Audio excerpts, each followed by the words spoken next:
In this video, we'll cover sampling distributions and the standard error of the mean as a way to set us up for learning about confidence intervals in the next video. So confidence intervals are a very important concept and something that I use all the time. And one of the reasons that I'm excited to teach this course is to force myself to think about confidence intervals and how to use them at a really conceptual level. But before we get there, we need to start with the sampling distribution. So a sampling distribution is the probability distribution of a statistic that's obtained by taking multiple random samples of a single size from a population. It represents the range of values of a statistic, typically the mean or the median, taken across all possible samples of a population. So let's say you have the US population, and you take a random sample of 4,000 people for a survey and calculate the mean of one of their responses. The number you get may be different from the actual mean of the entire US population. Now, if you do a good job, it should be close. Relying on a random sample, you can get at or get close to the mean, but it's going to be different by some amount. So let's say you take another sample of 4,000 respondents, randomly selecting them again, and you calculate the mean again.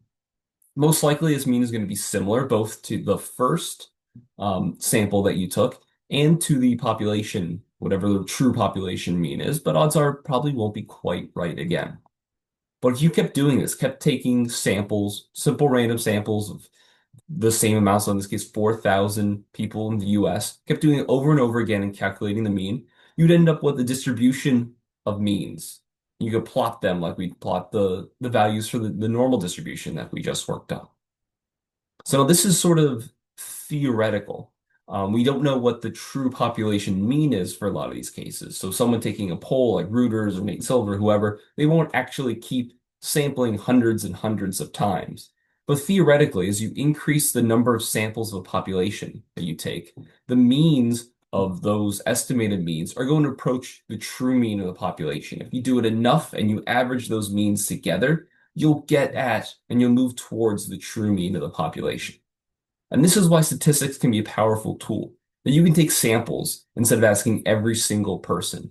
And as you increase the size and the number of the samples, you can approximate the mean of the entire population. You can do so much more quickly and much less expensively than if you had to poll every single person. So on this slide, we see an example of throwing a pair of dice. It's much easier to throw a pair of dice yourself than it is to conduct a nationally representative survey of thousands of people. For example, if you use a six-sided die, and you roll two of them, there's only one way to roll a two. Each die has to roll one. But there are two ways for you to get threes. One where the first die is one and the second die is two, or where the first die is two and the second die is one. And as you go on, there are a lot more combinations that can add up to, 5, 6, 7, 8. There are a total of 36 possible outcomes when you roll two six-sided die. So rolling double ones is just 1 out of 36, or 0.028. Now, 7 is the most common one, so there are 6 possible ways of rolling a total of 7 between the two die. So 6 divided by 36 is 0.167. So there's a probability of 16.7% that you would get a 7 on any roll of two dice. Now, the standard deviation of a sampling distribution is known as the standard error. Now, the standard error is a really important concept because it shows the spread of the sampling means. When we calculate confidence intervals, which we'll do later on in this module, we'll use the standard error to calculate them.